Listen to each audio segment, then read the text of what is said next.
আসসালামু আলাইকুম। প্রিয় দর্শক, আপনাদের সকলকে আমন্ত্রণ জানাচ্ছি অন্য মঞ্চের আলাপচারিতায়। খাগড়াছড়ি আবার উত্তাল। শান্ত সবুজ পাহাড়ের ভাজে ভাজে এখন কেবল বারুদের গন্ধ, অবিশ্বাস আর চাপ আতঙ্ক। সাম্প্রতিক কয়েকটি হত্যাকাণ্ড, ধর্ষণ, অপহরণ এবং রাজনৈতিক উত্তেজনার ঘটনায় এই অঞ্চলের পরিস্থিতি আবারও অগ্নিগর্ভ হয়ে উঠেছে। তবে এবারের সংকট শুধু পাহাড়ের পুরনো জাতিগত সংঘাতের পুনরাবৃত্তি মনে হচ্ছে না, বরং একটি ধর্ষণের ঘটনাকে কেন্দ্র করে তৈরি হওয়া সবশেষ উত্তাল পরিস্থিতির সঙ্গে জড়িয়ে গেছে বহুমাত্রিক কিছু বিষয়। বাংলাদেশ নিরাপত্তা বাহিনী অস্ত্রতার প্রধান দায় ইউপিডিএফ এর উপর চাপিয়েছে। সেনাবাহিনী একে দেখছে পাহাড়ি বাঙালি দাঙ্গা বাঁধানোর বড় ধরনের ষড়যন্ত্র হিসেবে, যার জন্য বহিরাগত সন্ত্রাসীদের দেশীয় অস্ত্র সরবরাহ করা হচ্ছে। তবে সেনাবাহিনীর এই বিবৃতির একদিন পরেই অন্তর্বর্তী সরকারের স্বরাষ্ট্র উপদেষ্টার বক্তব্য বিষয়টিকে আঞ্চলিক ভূ রাজনীতির দিকে ঠেলে দিয়েছে। উপদেষ্টা জাহাঙ্গীর আলম চৌধুরী এই অস্থিরতার পেছনে সরাসরি ভারতের ইন্ধন এবং ফ্যাসিস্টদের ষড়যন্ত্রকে দায়ী করেছেন। আবার খাগড়াছড়ি এমন এক সময় উত্তাল হয়ে উঠেছে যখন মিয়ানমারের সশস্ত্র বিদ্রোহী গোষ্ঠী আরাকান আর্মি তাদের উপর হামলায় রোহিঙ্গাদের দুটি সশস্ত্র গোষ্ঠীকে সহায়তার জন্য বাংলাদেশের বাহিনীগুলোকে দোষারোপ করেছে। অথচ বাংলাদেশের জাতীয় নিরাপত্তা উপদেষ্টা খলিলুর রহমান একটি আন্তর্জাতিক সভায় আরাকান আর্মির পক্ষে সাফাই গিয়েছেন। অন্যদিকে খাগড়াছড়ির ঘটনায় সরকারের কিংস পার্টি এনসিপির এক নেতার বিরূপ মন্তব্যে দলটির মধ্যে ভাঙন দেখা দিয়েছে। সব মিলিয়ে বাংলাদেশের পার্বত্য অঞ্চলের এই সংঘাত বহুদিন ধরে, যেটি ছিল পাহাড়ের পুরনো জাতিগত সংঘাত আর ভূমির লড়াই, সেটির সঙ্গে জড়িয়ে পড়েছে আঞ্চলিক ভূ রাজনীতি। বাংলাদেশের অভ্যন্তরীণ রাজনীতিতে জাতিগত মেরুকরণ এবং মিয়ানমারের সীমান্ত সংঘাতের ছায়া, যেটি আবারও সীমান্তে সেই ছায়া যুদ্ধের শঙ্কাকে জাগিয়ে তুলছে। বিস্তারিত জানতে চলুন যাওয়া যাক বিশ্লেষণে। গত 18 সেপ্টেম্বর কানাডা সরকার বাংলাদেশ ভ্রমণে দেশটির নাগরিকদের সতর্ক করে। দেশটির সরকারি ওয়েবসাইটে ভ্রমণ বিভাগের বিজ্ঞপ্তিতে বাংলাদেশ ভ্রমণে সতর্কতামূলক হলুদ চিহ্ন জারি করা হয়েছে, অর্থাৎ উচ্চমাত্রায় সতর্ক থাকতে বলা হয়েছে। আর বাংলাদেশের পার্বত্য 3 জেলায় ভ্রমণের ক্ষেত্রে সতর্কতামূলক লাল চিহ্ন জারি করেছে কানাডা সরকার, অর্থাৎ পার্বত্য অঞ্চল ভ্রমণ নিষেধ করে। এর ঠিক 5 দিনের মধ্যে উত্তাল হয় পার্বত্য জেলা খাগড়াছড়ি, জেলার সাম্প্রতিক অস্থিরতার সূত্রপাত হয় একটি ফৌজদারি অপরাধকে কেন্দ্র করে, যা দ্রুতই রাজনৈতিক ও জাতিগত সংঘাতে মোড় নেয়। গত 23 সেপ্টেম্বর রাতে খাগড়াছড়ির সিঙ্গিনালা এলাকায় এক স্কুল ছাত্রীকে ধর্ষণের অভিযোগ ওঠে। অভিযুক্ত সয়নশীলকে 24 সেপ্টেম্বর সেনাবাহিনী গ্রেফতার করে এবং তাকে রিমান্ডে নেয় পুলিশ। আইনি প্রক্রিয়া চলমান থাকা সত্ত্বেও ইউপিডিএফ এর অঙ্গ সংগঠন পিসিপির নেতা উখানু মারমার নেতৃত্বে জম্মু ছাত্র জনতার ব্যানারে ওই দিনই খাগড়াছড়িতে বিক্ষোভ মিছিল এবং প্রতিবাদী মানববন্ধনের ডাক দেওয়া হয়। 24 সেপ্টেম্বরের প্রতিবাদের ধারাবাহিকতায় 25 সেপ্টেম্বর ইউপিডিএফ এর আহ্বানে অর্ধদিবস হরতাল পালিত হয়। পরের 2 দিন খাগড়াছড়ি জুড়ে উত্তেজনা চরমে পৌঁছায়। আন্দোলন সহিংস হয়ে ওঠে। 144 ধারা জারির পাশাপাশি অতিরিক্ত সেনা ও বিজিবি মোতায়েনের পরও পরিস্থিতির অবনতি ঘটতে থাকে। 28 সেপ্টেম্বর 144 ধারার মধ্যে গুইমারায় ব্যাপক সহিংসতা হয়। সেখানে গুলিতে নিহত হয় 3 জন। সংঘাতে সেনাবাহিনীর একজন মেজর সহ 16 সদস্য এবং গুইমারা থানার ওসি সহ 3 জন আহত হন। 29 সেপ্টেম্বরের পরিস্থিতি তুলে ধরতে গিয়ে বাংলাদেশের একাধিক সংবাদ মাধ্যম বলছে, তৃতীয় দিনের মতো 144 ধারা চলছে এবং খাগড়াছড়ি সদর ও গুইমারা উপজেলার পরিস্থিতি থমথমে রয়েছে। অবরোধে রাঙ্গামাটির সঙ্গে যান চলাচল এখনো বন্ধ আছে। 3 দিন ধরে যানবাহন চলাচল বন্ধ থাকায় বিপাকে পড়েছে সাধারণ মানুষ। সাজেকে আটকে পড়া 518 জন পর্যটককে সেনা নিরাপত্তায় খাগড়াছড়িতে নিয়ে আসা হয়েছে। খাগড়াছড়ির সাম্প্রতিক অস্থিরতার পর সরকারি সংস্থা, নিরাপত্তা বাহিনী এবং রাজনৈতিক মহল থেকে বিভিন্ন ধরনের গুরুতর অভিযোগ উত্থাপিত হয়েছে। এই ভিন্ন ভিন্ন বয়ানগুলো বিশ্লেষণ করলে বোঝা যায়, সংঘাতের দায়ভার চাপানো হচ্ছে বহিরাগত শক্তি ও অভ্যন্তরীণ সশস্ত্র গোষ্ঠীগুলোর উপর। আন্তঃবাহিনী জনসংযোগ পরিদপ্তর বা আইএসপিআর এক বিবৃতিতে পার্বত্য চট্টগ্রামকে অস্থিতিশীল করার প্রধান দায় চাপিয়েছে পাহাড়ি সংগঠন ইউনাইটেড পিপলস ডেমোক্রেটিক ফ্রন্ট বা ইউপিডিএফ এর উপর। সেনাবাহিনীর মতে এটি শুধুমাত্র একটি স্থানীয় বিক্ষোভ নয়, বরং পার্বত্য চট্টগ্রাম অঞ্চলকে অস্থিতিশীল করা এবং পাহাড়ি বাঙালি দাঙ্গা বাঁধানোর একটি বড় ধরনের ষড়যন্ত্র। আইএসপিআর অভিযোগ করে ইউপিডিএফ এবং তার অঙ্গ সংগঠনগুলো সুপরিকল্পিতভাবে এলাকার নারী এবং স্কুলগামী শিশুদের বিভিন্ন পন্থায় তাদের নাশকতামূলক কর্মকাণ্ডে অংশগ্রহণে বাধ্য করছে।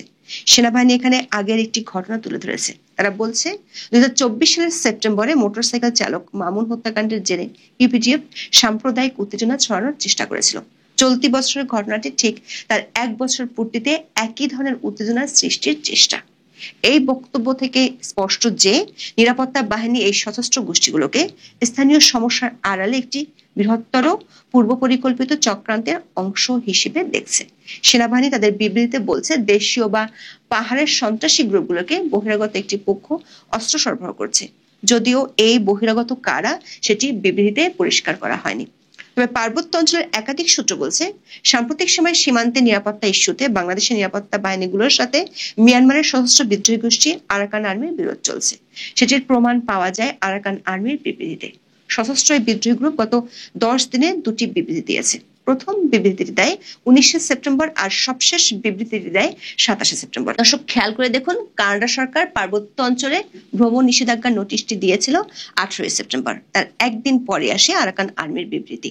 তাদের প্রথম বিবৃতির চেয়ে শেষ বিবৃতিটি ছিল বেশ বড়। দুটি বিবৃতিতে বাংলাদেশ নিরাপত্তা বাহিনীগুলোর উপর একটি গুরুতর অভিযোগ করা হয়েছে। আরাকান আর্মির অভিযোগ গত 16 সেপ্টেম্বর থেকে আরাকান রোহিঙ্গা স্যালভেশন আর্মি বা আরসা ও রোহিঙ্গা সলিডারিটি অর্গানাইজেশন বা আরএসও 4 দিন ধরে বাংলাদেশের সীমান্তবর্তী উত্তর রাখাইন রাজ্যের মংডু টাউনশিপে তাদের 601 নম্বর ক্যাম্পে হামলা চালিয়েছে। সবশেষ বিবৃতিতে আরসা এবং আরএসওকে সাহায্য করার জন্য বিজিবিকে দায়ী করা হয়েছে।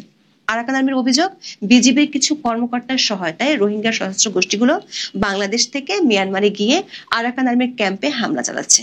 এর আগে আরাকান আর্মির প্রধান তুয়ান মারুত নাইমে সংবাদ মাধ্যম ইরাবতীর কাছে একই অভিযোগ করেন। তার দাবি রোহিঙ্গাদের নির্দেশ দেওয়া হচ্ছে যেন তাওংপিও এলাকায় হামলা চালানো হয়।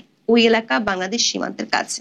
দর্শক, খুবই গুরুত্বপূর্ণ একটি বিষয় হলো আরাকান আর্মি তাদের সবশেষ বিবৃতিতে বাংলাদেশ সরকারকে একটি প্রচ্ছন্ন হুমকিও দিয়ে রেখেছে। তারা বলেছে এই ধরনের কর্মকাণ্ডের বিরুদ্ধে বাংলাদেশ সরকার খুব দ্রুত পদক্ষেপ নিতে হবে। যদি বাংলাদেশ পদক্ষেপ নিতে ব্যর্থ হয় তাহলে সীমান্তে নিরাপত্তা, দুপক্ষের মধ্যকার সম্পর্ক প্রভাবিত হবে, এমনকি দুদিকে অস্থিরতা বাড়বে। এরই মধ্যে খাগড়াছড়িতে অস্থিরতা দেখা দিয়েছে। পার্বত্য চট্টগ্রামের একাধিক সূত্র বলছে বাংলাদেশের সীমান্তবর্তী এলাকায় আরাকান আর্মি তাদের নিয়ন্ত্রণ হারিয়ে ফেলেছে, কিন্তু ভাষা ও ধর্মের মিল থাকার কারণে পার্বত্য অঞ্চলের মানুষের সাথে তাদের ভালো সম্পর্ক। অভিযোগ আছে আরাকান আর্মির সাথে পাহাড়ের সশস্ত্র গ্রুপগুলোর ভালো সম্পর্ক। এর আগে কেএনএফ বা কুকি চিনকে সহায়তার অভিযোগ ছিল তাদের বিরুদ্ধে। আবার কেএনএফ টাকার বিনিময়ে ইসলামী জঙ্গি গোষ্ঠী জামাতুল আনসার ফিল হিন্দাল সার্কিয়াকে অর্থের বিনিময়ে আশ্রয় প্রশিক্ষণ দিয়েছে। কেএনএফ থেকে প্রশিক্ষণপ্রাপ্ত এসব জঙ্গিরা গত বছরের 5 আগস্ট জেল থেকে পালালেও তাদের আর ধরা যায়নি। বাংলাদেশের পাহাড়ি অঞ্চলকে অশান্ত করার পেছনে আরাকান আর্মির বিরুদ্ধে অভিযোগ থাকলেও বাংলাদেশের জাতীয় নিরাপত্তা উপদেষ্টা জনাব খলিলুর রহমানের বক্তব্য ভিন্ন তথ্য দিচ্ছে। সম্প্রতি বৈশ্বিক শরণার্থী ও রাজনৈতিক আশ্রয় ব্যবস্থা কি ভুল হয়েছে এবং কিভাবে তা ঠিক করা যায় শিরোনামে জাতিসংঘের সাধারণ পরিষদের একটি উচ্চ পর্যায়ের সাইজ ইভেন্ট অনুষ্ঠিত হয়। সে অনুষ্ঠানে খলিলুর রহমান বলেছেন আরাকান আর্মির সাথে তারা যোগাযোগ রাখছেন। আরাকান আর্মি তার কাছে বেশ কিছু ছবি পাঠিয়েছে যেখানে দেখা যাচ্ছে আরাকান আর্মি রোহিঙ্গাদের জন্য মসজিদ নির্মাণ করছে। জনাব খলিলুর রহমান এমন দাবি করলেও বাংলাদেশের একাধিক সংবাদ মাধ্যমের খবর হলো আরাকান আর্মি নির্যাতন ও হত্যাকাণ্ড থেকে বাঁচতে রোহিঙ্গারা সীমান্ত পাড়ি দিয়ে বাংলাদেশে ঢুকছে। আরাকানিদের মানবিক করিডোর দেওয়ার বিষয়টি নিয়ে ব্যাপক সমালোচনা থাকা সত্ত্বেও এর আগে 6 মে খলিলুর রহমান বলেছিলেন যে যাই বলুক তাতে তার কিচ্ছু যায় আসে না, তিনি আরাকান আর্মির সাথে যোগাযোগ করবেন। যদিও এর মধ্যে আরাকান আর্মি বাংলাদেশের শতাধিক জেলেকে ধরে নিয়ে গেছে। সরকার একাধিক সূত্র বলছে পার্বত্য অঞ্চলে অপহরণের জন্য মূলত দায়ী ইউপিডিএফ এর একটি গ্রুপ। সীমান্তে তাদের সহায়তা করে আরাকান আর্মি। সীমান্তে মাদক চালানোর পিছনেও এই দুটি গোষ্ঠীকেই দায়ী করা হয়। নন স্টেট অ্যাক্টর হিসেবে আরাকান আর্মির সাথে যোগাযোগ রাখা ও তাদের সুবিধা দেওয়ার বিষয়টি নিয়ে নিরাপত্তা বাহিনী ও সরকারের মধ্যে দূরত্ব আছে। এর মধ্যে 29 সেপ্টেম্বর পার্বত্য জেলা খাগড়াছড়ির উত্তাল পরিস্থিতি নিয়ে বিস্ফোরক মন্তব্য করেছেন স্বরাষ্ট্র উপদেষ্টা। তিনি অভিযোগ করেছেন খাগড়াছড়িতে চলমান সহিংসতায় ভারতের ইন্ধন আছে। তিনি নাম উচ্চারণ না করে শেখ হাসিনার দিকেও আঙ্গুল তুলেছেন, বলেছেন একটি মহল খাগড়াছড়িতে অস্থিতিশীল পরিস্থিতি তৈরির চেষ্টা করছে, ভারত বা ফ্যাসিস্টদের ইন্ধনে এই ঘটনা ঘটছে। মাত্র কয়েকদিন আগে প্রধান উপদেষ্টা অধ্যাপক ইউনূস নিউ ইয়র্কে বসে ভারতের বিরুদ্ধে অভিযোগ করেছেন। তার 2 দিন পর জামাত নেতা সৈয়দ আব্দুল্লাহ তাহের, যিনি ডক্টর ইউনূসের সাথে নিউ ইয়র্ক গিয়েছেন, তিনিও সেখানে ভারতের বিরুদ্ধে বিরূপ মন্তব্য করেছেন। দর্শক, আরাকান আর্মির সাম্প্রতিক অভিযোগ আবার স্বরাষ্ট্র উপদেষ্টার ভারতকে সরাসরি দায়ী করা, এই দুটি ঘটনা দৃশ্যত খাগড়াছড়ির অস্থিরতাকে আঞ্চলিক ভূ রাজনীতির দিকে ঠেলে দিচ্ছে। স্বরাষ্ট্র উপদেষ্টার মন্তব্যটি অত্যন্ত সংবেদনশীল। আগে পার্বত্য অঞ্চলের সমস্যাকে দেখা হতো ভূমি বিরোধ নিষ্পত্তিতে দীর্ঘদিনের অচল অবস্থা বা সশস্ত্র গোষ্ঠীগুলোর চাঁদাবাজি নিয়ন্ত্রণের ব্যর্থতা হিসেবে, কিন্তু সরকারের দায়িত্বশীল উপদেষ্টা যখন সরাসরি পার্শ্ববর্তী দেশকে দোষারোপ করছেন, তখন সেটি ভিন্ন মাত্রা পেয়ে গেল। অনেকদিন ধরে নানা মহলে আলোচনা চলছে পার্বত্য অঞ্চলের সীমান্তবর্তী এলাকায় মিয়ানমারের যুদ্ধ পরিস্থিতি বাংলাদেশকে ছায়া যুদ্ধে জড়িয়ে ফেলতে পারে। স্বরাষ্ট্র উপদেষ্টার এমন মন্তব্য সে আলোচনাকে হয়তো নতুন করে ফিরিয়ে আনবে। যদি স্বরাষ্ট্র উপদেষ্টার অভিযোগ ঠিক হয়, তাহলে বাংলাদেশের সীমান্তে আঞ্চলিক সংঘাতের আশঙ্কা তৈরি হবে। অবশ্য এখনো পর্যন্ত ভারতের পক্ষ থেকে কোনো প্রতিক্রিয়া পাওয়া যায়নি। এদিকে খাগড়াছড়ির অস্থিরতা শুধু পাহাড়ের মানুষকে বিভক্ত করেনি, এটি সমতলের রাজনৈতিক দলগুলোর মধ্যেও জাতিগত মেরুকরণ তৈরি করেছে। এর প্রধান উদাহরণ হলো জাতীয় নাগরিক পার্টির নেতা আব্দুল হান্নান মাসুদের বিতর্কিত মন্তব্য। তিনি পাহাড়ি কিশোরীকে দলবদ্ধ ধর্ষণের অভিযোগের ঘটনাকে ভুয়া ধর্ষণ হিসেবে উল্লেখ করে বক্তব্য দেন। এই মন্তব্য মুহূর্তে তীব্র সমালোচনার জন্ম দেয়। বিতর্কের মুখে হান্নান মাসুদ ফেসবুক পোস্ট দিয়ে দুঃখ প্রকাশ করেন। এনসিপি নেতার এই মন্তব্যের প্রতিক্রিয়া দলের ভেতরে উত্তাপ সৃষ্টি হয়। দলের কেন্দ্রীয় কমিটিতে ক্ষুদ্র নৃগোষ্ঠীর একমাত্র প্রতিনিধি অলিক মিক খাগড়াছড়ির ঘটনায় এনসিপি নীরবতা এবং হান্নান মাসুদের ভুয়া দর্শন শব্দচয়নকে মিথ্যাচার উল্লেখ করে পদত্যাগ করেছেন। দর্শক, এর আগে পার্বত্য চট্টগ্রাম অশান্ত হলেও এবারের মতো এতটা আঞ্চলিক ও আন্তর্জাতিক ভূ রাজনৈতিক ছায়াযুদ্ধের কেন্দ্রবিন্দুতে পরিণত হতে দেখা যায়নি। 28 বছর আগে শান্তির পায়রা উড়ানো হয়েছিল পার্বত্য অঞ্চলে। বিগত বছরগুলোতে সেই পায়রা বহু দূর চলে গেছে। এবারে পরিস্থিতি কি পায়রাগুলোকে একেবারে সীমান্তের ওপরে ঠেলে দিল? এখন এ পর্যন্ত সবাই। এই মুহূর্তে আপনাদের সামনে কথা বলতে এসেছি শেখ হাসিনা আর আওয়ামী লীগ আতঙ্কে ইউনূস সরকারের ঘুম হারাম এবার বন্ধ করতে যাচ্ছে যোগাযোগ মাধ্যম। এই প্রসঙ্গটা নিয়ে আপনাদের সামনে এই মুহূর্তে কথা বলবো। আজকের সংবাদ হলো যে কার্যক্রম নিষিদ্ধ থাকা দল আওয়ামী লীগের নেতাকর্মীরা দলের সভাপতি শেখ হাসিনার সঙ্গে যোগাযোগ রাখছেন এবং অনলাইন বৈঠকে যোগ দিচ্ছেন। রাজধানীতে আওয়ামী লীগের ঝটিকা মিছিল থেকে গত বুধবার 244 জনকে গ্রেপ্তার করা হয়। তাদের মধ্যে 1.5 শতাধিক ব্যক্তি 2টি অ্যাপ ব্যবহার করে যোগাযোগ রাখতেন। আমি এখানে একটু বলে রাখি যে এই যে রাজধানীর ঝটিকা মিছিল, গত বুধবারে যে 244 জনকে গ্রেপ্তার করা হয়েছে, এই বুধবারে রাজধানী ঢাকা এবং সারা বাংলাদেশে শতাধিক মিছিল হয়েছে আওয়ামী লীগের। কোন আওয়ামী লীগ? যে আওয়ামী লীগের প্রজ্ঞাপন জারি করে ইউনূস সরকার কার্যক্রম নিষিদ্ধ করে রেখেছে। কার্যক্রম নিষিদ্ধ কার্যত অফিসিয়ালি সেই আওয়ামী লীগের কি মিছিল ঠেকিয়ে রাখা গেছে? ঠেকিয়ে রাখা যাচ্ছে? যাচ্ছে না। সেই আওয়ামী লীগের প্রধান শেখ হাসিনার সাথে আওয়ামী লীগ নেতাকর্মীরা যাতে যোগাযোগ না করতে পারে, এজন্য অনলাইনে বিশেষ করে 2টো অ্যাপ বন্ধ করবার সিদ্ধান্ত নিতে যাচ্ছে অন্তর্বর্তীকালীন সরকার। স্বরাষ্ট্র মন্ত্রণালয়ের সভাকক্ষে গতকাল রোববার অনুষ্ঠিত আইন শৃঙ্খলা সংক্রান্ত কোর কমিটির সভায় এ বিষয় তুলে ধরা হয়। সূত্র জানায়, বৈঠকে আলোচনা হয় যে আপাতত রাতে দুটি অ্যাপ হচ্ছে টেলিগ্রাম এবং বোটিম ব্যবহারের গতি কমিয়ে দেওয়া যায় কিনা তা খতিয়ে দেখবে এবং আগামী জাতীয় নির্বাচনের তফসিল ঘোষণার পর 2 অ্যাপ বাংলাদেশে বন্ধ করে দেওয়া হবে। একটু স্মরণ করিয়ে দিতে চাই, ইন্টারনেট দুনিয়ায় প্রভাব বিস্তারের কারণে অনেকগুলো অ্যাপ বন্ধ করে দেওয়ার কারণে, ইন্টারনেটের অনেকগুলো প্ল্যাটফর্ম বন্ধ করে দেওয়ার কারণে এই যে সেদিন গত 8 সেপ্টেম্বর তুমুল আন্দোলন হলো নেপালে এবং 9 সেপ্টেম্বর নেপালের সরকার কেপি শর্মা ওলির সরকার রিজাইন দিতে, নেপালের প্রধানমন্ত্রী রিজাইন দিতে বাধ্য হলেন। আমি জানি না ডক্টর ইউনূস সেদিকেই যাচ্ছেন কিনা। আওয়ামী লীগের কার্যক্রম বন্ধ তারপরেও তুমুল কার্যক্রমে আওয়ামী লীগ ইতিমধ্যে নেমে গেছে। আওয়ামী লীগ প্রধান শেখ হাসিনা প্রতিদিন কোথাও না কোথাও বাংলাদেশের কোথাও না কোথাও কোনো না কোনো জেলায় কোনো না কোনো উপজেলায় তিনি অনলাইন বৈঠকে যোগদান করছেন। আর সপ্তাহে কয়েকবার তো আওয়ামী লীগের অফিসিয়াল ফেসবুকে আসছেন, ইউটিউবে আসছেন। এসব কার্যক্রম দেখে এবং আওয়ামী লীগের শত শত মিছিল দেখে ইউনূস সরকারের আসলে ভিতে কাঁপন ধরে গেছে। ইউনূস সরকারের ঘুম হারাম হয়ে গেছে, যার দরুন আজকে ইউনূস সরকার মনে করছে যে ওই যে গত বুধবার 244 জনকে অ্যারেস্ট করা হয়েছে, তাদের মোবাইল ফোন আবার জব্দ করেছে। জব্দ করে মোবাইল ফোন ঘেটে দেখে যে বোটিম কিংবা টেলিগ্রামে যোগাযোগ চলছে। আপনি যোগাযোগ বন্ধ করে দিলেই কি আপনি যোগাযোগের নেটওয়ার্কের বাইরে রাখতে পারবেন? এটা সম্ভব? এগুলো নির্বোধের কাজ, নির্বুদ্ধিতার কাজ। আপনি ধরুন বাংলাদেশে যে কোনো ভাবে এটা বন্ধ করে রাখলেন এই অ্যাপ দুটো। আপনি যেভাবে এই যে বহুল প্রচারিত অ্যাপ, এগুলো তো নয়। টেলিগ্রাম তো বহুল মাছ পিপল বাংলাদেশের ব্যবহার করে না, কিংবা বোটিং ব্যবহার করে না। আপনি শিখেছেন, আপনি যখন মেসেঞ্জার কিংবা হোয়াটসঅ্যাপে আড়ি পাথা শুরু করেছেন, তখন মানুষ বিকল্প পথ বেছে নিয়েছে। বিকল্প পথ নিয়েছে এই টেলিগ্রাম, এই বোটিং। আপনি যখন এগুলো বন্ধ করে দেবেন, তখন মানুষ ভিপিএন ব্যবহার করবে। ভিপিএন ব্যবহার করে যোগাযোগ অব্যাহত রাখবে। হাতে হাতে তখন হাতে হাতে বোটিং, হাতে হাতে টেলিগ্রাম যেমন থাকবে, ঠিক তেমনি প্রত্যেকের ফোনে ভিপিএন থাকবে। ভিপিএন ব্যবহার করে এই অ্যাপগুলো ব্যবহার করবে, কিংবা বিকল্প কোনো অ্যাপে চলে যাবে। আসলে সরকার বাহাদুর যা করছেন সেগুলো সব আত্মঘাতীমূলক। এই যে আওয়ামী লীগকে নিষিদ্ধ করাটাই একটা আত্মঘাতীমূলক। আওয়ামী লীগের কার্যক্রম বা আওয়ামী লীগের সাথে অ্যাটিটিউড করা দেখে মনে হচ্ছে যেন আওয়ামী লীগ একটা জঙ্গি সংগঠন, অথচ জঙ্গি সংগঠনগুলো ওপেন হয়ে গেছে, কাজ করছে বাংলাদেশে।